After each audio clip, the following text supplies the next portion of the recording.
ಸ್ನೇಹಿತರನ್ನ ಸ್ವಾಗತ ಬಯಸ್ತಾ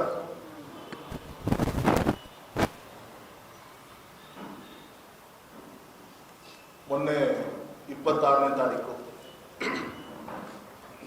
ನಮ್ಮ ಶಿವಮೊಗ್ಗ ಗ್ರಾಮಾಂತರದಲ್ಲಿ ಸುಮಾರು ಒಂದು 50 ಗ್ರಾಮಗಳಿಗಿಂತ ಹೆಚ್ಚಿನ ಗ್ರಾಮಗಳಿಗೆ ರೈತರಿಗೆ ಬಿರುಗಾಳಿ ಮತ್ತು ಮಳೆಯಿಂದ ಹೆಚ್ಚಿನ ಒಂದು ಹಾನಿಯಾಗಿದ್ದು,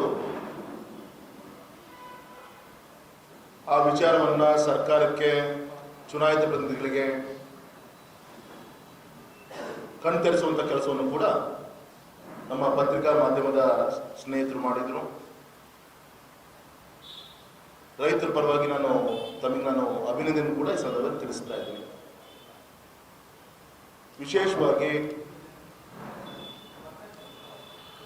ಅವತ್ತು ಸಂಜೆ ಆದಂಥ ಗುಡುಗು ಮಿಂಚು ಭದ್ರಾವತಿ ತಾಲೂಕಿನ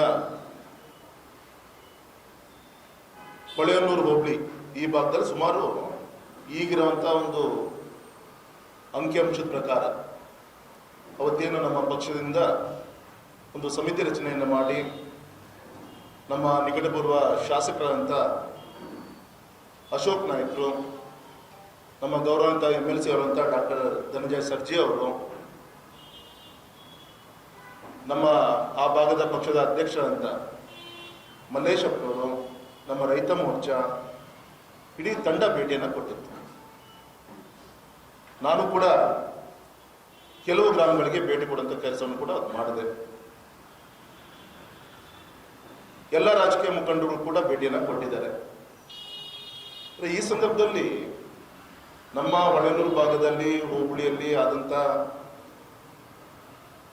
ಸುಮಾರು 35 ಗ್ರಾಮಗಳಿಗೇನು ಹತ್ತತ್ರ ಇದರ ಒಂದು ಬರಸಿಡಿಲು ರೈತರಿಗೇನು ಆಗಿದೆ.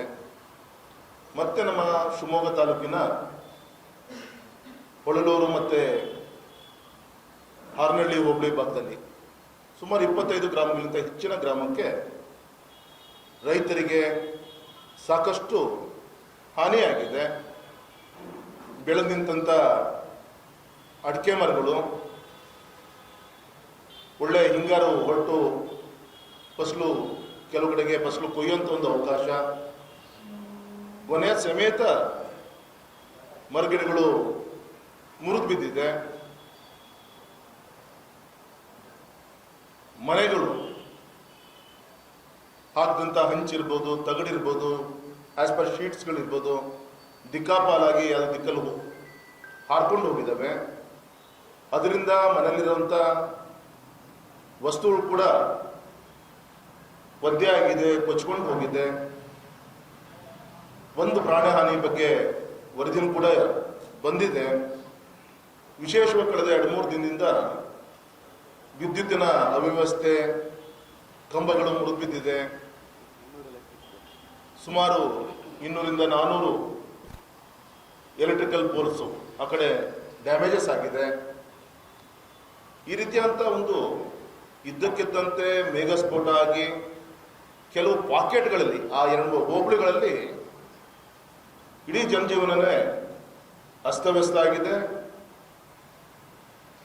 ರೈತರು ಪಾಪ ಏನು ಮಾಡಬೇಕು ಅಂತೇಳಿ ಅವ್ರಿಗೆ ತೋರಿಸ್ತಾ ಇಲ್ಲ. ಎಲ್ಲೋ ಒಂದು ಕಡೆಗೆ ಆಶಾದಾಯಕ ಸರ್ಕಾರ ಇದೆ, ಚುನಾಯಿತ ಪ್ರತಿನಿಧಿಗಳು ಬಂದು ಹೋಗಿದ್ದಾರೆ, ಏನಾದರೂ ಒಂದು ನ್ಯಾಯ ಸಿಗ್ಬೋದು ಅಂತೇಳಿ ಕಾಯ್ತಾ ಇವತ್ತು ಕೂತಿರೋದು ಕೂಡ ನಾವೆಲ್ಲರೂ ಕೂಡ ದೃಶ್ಯವನ್ನು ತಾವೇ ಮಾಧ್ಯಮದ ಮುಖಾಂತರ ಈ ರಾಜ್ಯಕ್ಕೆ ತೋರಿಸುವಂಥ ಕೆಲಸವನ್ನು ಕೂಡ ತಾವು ಮಾಡಿದ್ದೀರಿ. ಮತ್ತು ವಿಶೇಷವಾಗಿ ಈ ಸಂದರ್ಭದಲ್ಲಿ ನಮ್ಮ ಗೌರವಿತ ಪ್ರಭಾರಿ ಜಿಲ್ಲಾ ಅಧಿಕಾರಿ ಹೇಮಂತ್ ಇರ್ಬೋದು, ನಮ್ಮ ADC ಇರ್ಬೋದು, AC ಗಳಿರ್ಬೋದು, RIVAಗಳಿರ್ಬೋದು, ಇಡೀ ಸರ್ಕಾರಿ ಇನ್ಸ್ಟ್ರೂಮೆಂಟ್ಸು ರಶ್ ಆಗಿದ್ದಾರೆ, ಗಮನಿಸುವಂಥ ಕೆಲಸ ಕಾರ್ಯಗಳನ್ನು ಮಾಡಿದ್ದಾರೆ. ನನಗೆ ಸಿಕ್ಕಿರೋ ಪ್ರಕಾರ ಅಂಕಿಅಂಶದ ಪ್ರಕಾರ ಸುಮಾರು 10,000 ಹೆಕ್ಟೇರ್ ಪ್ರದೇಶದಲ್ಲಿ ಸುಮಾರು ಒಂದು 5,000 5,000 ರಿಂದ 6,000 ಹೆಕ್ಟೇರ್ ಅಡಿಕೆ ತೋಟಗಳು ಪೂರ್ತಿ ನಾಶ ಆಗಿದೆ. ಸುಮಾರು 10ರಿಂದ 12 ಸಾವಿರ ಹೆಕ್ಟೇರ್ ಪ್ರದೇಶದಲ್ಲಿ ಸುಮಾರು 5ರಿಂದ 6 ಸಾವಿರ ಹೆಕ್ಟೇರ್ ಸಂಪೂರ್ಣವಾಗಿ ಅಡಿಕೆ ಮರಗಳು ಬಿದ್ದೋಗಿದೆ, ಮುರಿದೋಗಿದೆ, ಬಾಗಿದವೆ. ಬುಡ ಸಮೇತ ಬಾಗಿ ನಿಂತ್ಕೊಂಡಾಗ ಅದು ಮತ್ತೆ ಮರುಜೀವನ ಕೊಡ್ಲಿಕ್ಕೆ ಆಗಲ್ಲ. ಅದಕ್ಕೆ ಈ ರೀತಿಯಂತ ದೊಡ್ಡ ಒಂದು ಡಿಸಾಸ್ಟರ್ ನಮ್ಮ ಯಾವತ್ತೂ ಕೂಡ ಈ ಒಂದು ಏಪ್ರಿಲ್ ಮಂತಲ್ಲಿ ನಾವು ನೋಡಿದ್ದಿಲ್ಲ. ದೊಡ್ಡ ಒಂದು ಹಾನಿ ನಮ್ಮ ರೈತ ಕುಲಕ್ಕೆ ಆಗಿದೆ. ಹಾಗಾಗಿ ಈ ಸಂದರ್ಭದಲ್ಲಿ ತಮಗೆಲ್ಲರೂ ಕೂಡ ಗೊತ್ತಿದೆ, NDRF ಇಂದ, ನ್ಯಾಷನಲ್ ಡಿಸಾಸ್ಟರ್ ರೆಸ್ಪಾನ್ಸ್ ಫಂಡ್ ವತಿಯಿಂದ, ಮತ್ತೆ ನಮ್ಮ ಸ್ಟೇಟ್ ಡಿಸಾಸ್ಟರ್ ಫಂಡಿಂದ, SDRF ಇಂದ ಪ್ರತಿ ಹೆಕ್ಟೇರಿಗೆ 31,000, ಮೊದಲು 24 ಇತ್ತು, ಮತ್ತೆ ರಿವ್ಯೂ ಮಾಡಿ ಈ ಕಳೆದ 2 ವರ್ಷದಿಂದ 31,000 ಆಗಿದೆ. ಇದರಲ್ಲಿ 75% ಕೇಂದ್ರ ಸರ್ಕಾರ, 25% ರಾಜ್ಯ ಸರ್ಕಾರ ಹಣವನ್ನು ಕೊಡಬೇಕು ಅಂತೇಳಿ ಈ ಒಂದು ಕಾನೂನಲ್ಲಿ ಇದೆ. ಆದರೆ ನಾನು ಗಮನಿಸಿದ ಪ್ರಕಾರ ಒಬ್ಬ ರೈತ ಬೆಳೆಗಾರನಾಗೂ ಕೂಡ ಒಂದು ಅಡಿಕೆ ಮರದ ಆಯಸ್ಸು ಒಂದು 6ರಿಂದ 21 ವರ್ಷ. ಯಾವ ರೀತಿ ಮನುಷ್ಯನಿಗೆ ಆ ಒಂದು ವಯಸ್ಸನ್ನು ಹೇಗೆ ಮೆನ್ಷನ್ ಮಾಡ್ತೀವಿ, ಅದೇ ರೀತಿ ಗಿಡಕ್ಕೂ ಕೂಡ ಆ ಸಂದರ್ಭದಲ್ಲಿ ಆ ಆಯಸ್ಸನ್ನು ಇಟ್ಟು ಮೌಲ್ಯಮಾಪನವನ್ನು ಮಾಡಿ ನಾವು national highway, railway purpose land acquisition ಮಾಡಬೇಕಾದಾಗ ಒಂದು ಗಿಡಕ್ಕೆ ನಾವು 3,500ರಿಂದ 4,000 ರೂಪಾಯಿ ಕೂಡ ಪರ್ ಟ್ರೀಗೆ ನಾವು ಹಣವನ್ನು ಕೊಡುವಂಥದ್ದು ಗೊತ್ತಂತ ವಿಚಾರ. ಹಾಗಾಗಿ ಈ ಸಂದರ್ಭದಲ್ಲಿ ಈ ಒಂದು NDRF, SDRF ನಾಮ್ಸ್ ಪ್ರಕಾರ ತೆಗೆದುಕೊಂಡ್ರೂ ಕೂಡ ಒಂದು ಹೆಕ್ಟೇರಿಗೆ 31,000 ಕೊಟ್ಟರೂ ಕೂಡ ಯಾವುದೇ ಕಾರಣಕ್ಕೂ ಕೂಡ ಸಾಕಾಗಲ್ಲ. ನಿಮ್ಗೆ ನೆನಪಿರ್ಬೋದು, ಹಿಂದೆ ಸನ್ಮಾನಿಸಿದ ಯಡಿಯೂರಪ್ಪನವರು ರಾಜ್ಯದ ಮುಖ್ಯಮಂತ್ರಿಗಳಿದ್ದಾಗ ಈ ರೀತಿ ಸಾಕಷ್ಟು ಸಮಸ್ಯೆಗಳಾಯಿತು. ಅನೇಕ ಮಠ ಮಂದಿರಗಳು, NGOsಗಳ ಸಹಕಾರದಿಂದ ಮನೆನೇ ಕಟ್ಕೊಡುವಂಥ ಕೆಲಸಗಳಾಯಿತು.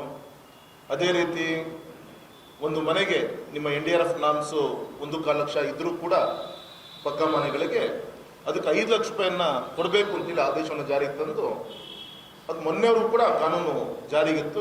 ಇತ್ತೀಚಿನ ಸರ್ಕಾರ ಅದನ್ನು ಸಂಪೂರ್ಣವಾಗಿ ಕೊಡುವಂಥ ಕೆಲಸ ಆಗ್ತಾ ಇಲ್ಲ. 2 ಲಕ್ಷ, 3 ಲಕ್ಷ ಒಂದೊಂದು ಕಡೆ ಮಾಡಿದ್ದಾರೆ.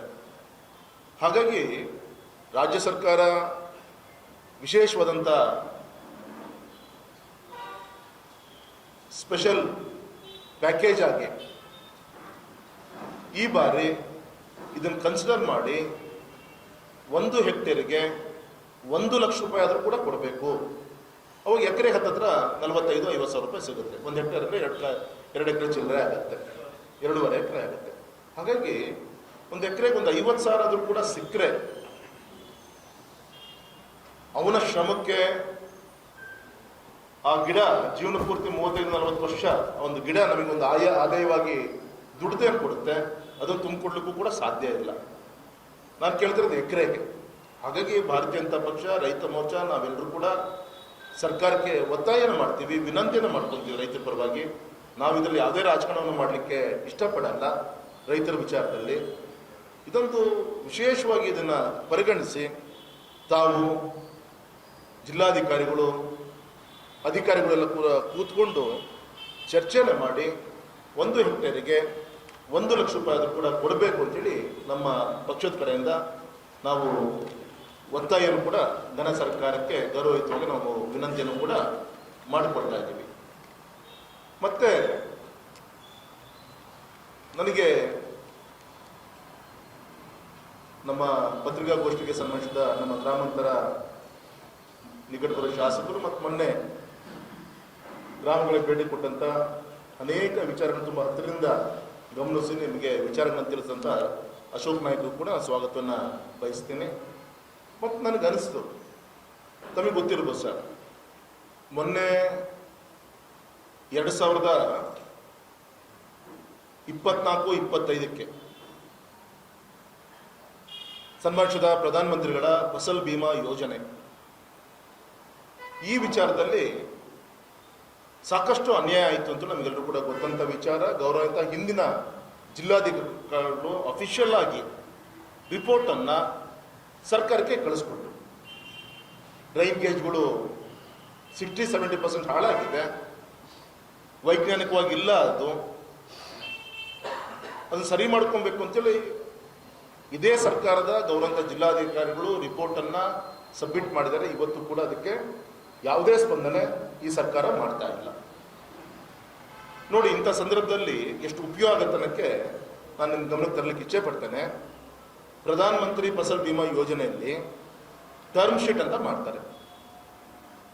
ಅದರ ಪ್ಯಾರಾಮೀಟರ್ ಏನು? ಒಂದು ವಿಂಡ್ ವೆಲಾಸಿಟಿ ವ್ಯತ್ಯಾಸ ಆದಾಗ, ರೈನ್ಫಾಲು ಹೆಚ್ಚಿಗೆ ಆದಾಗ, ಟೆಂಪ್ರೇಚರ್ ಹೆಚ್ಚಿಗೆ ಆದಾಗ, ಕ್ಲೌಡ್ ಬರ್ಸ್ಟ್ ಆದಾಗ, ಒಂದು ಹಿಲಿಸ್ಟ್ರೋಮ್ ಅಂತ ನಾವೇನು ಹೇಳ್ತೀವಿ, ಆನೆಕಲ್ಲು ಮಳೆ ಅಂತ ಹೇಳ್ತೀವಿ, ಆ ಸಂದರ್ಭದಲ್ಲಿ ಇರ್ಬೋದು, ಡಿಫಿಷಿಟ್ ರೈನ್ಫಾಲ್ ಇರ್ಬೋದು, ಎಕ್ಸಸ್ ರೈನ್ಫಾಲ್ ಇರ್ಬೋದು, ಎಕ್ಸಸ್ ಟೆಂಪ್ರೇಚರ್ ಇರ್ಬೋದು, ಈ ಎಲ್ಲ ವಿಚಾರವನ್ನು ಕೂಡ ಟರ್ಮ್ ಶೀಟಲ್ಲಿ ಹಾಕಿ ಪರಿಗಣಿಸಿ ರೈತರಿಗೆ ಆ ಒಂದು ಕಾರ್ಯಕ್ರಮವನ್ನು ಜಾರಿ ತರುವಂಥ ಕೆಲಸವನ್ನು ನಮ್ಮ ಗೌರವಾನ್ವಿತ ಪ್ರಧಾನಮಂತ್ರಿಗಳು ಕೇಂದ್ರ ರಾಜ್ಯ ಸರ್ಕಾರದ ಸಹಕಾರದಿಂದ ಕೊಡುವಂಥ ಕೆಲಸ.